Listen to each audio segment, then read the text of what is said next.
नमस्कार. आज आपण पाहणार आहोत कांदा भजी. त्यासाठी लागणारं साहित्य: 2 मीडियम साईज कांदे, चवीनुसार मीठ,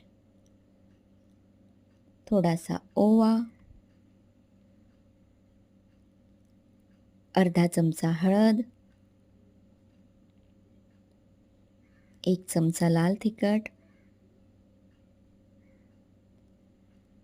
थोडंसं जिरं, थोडीशी कोथिंबीर. हे सगळं साहित्य एकजीव करून घ्यावे. त्यानंतर यामध्ये पाणी न घालता बेसन थोडं थोडं घालून हे मिश्रण व्यवस्थित एकजीव करून घ्यावं. त्यामध्ये 1 चमचा तांदळाचं पीठ घालून घ्यावं. एका पॅनमध्ये तेल गरम करून एक एक करून भजी घालून घ्यावेत.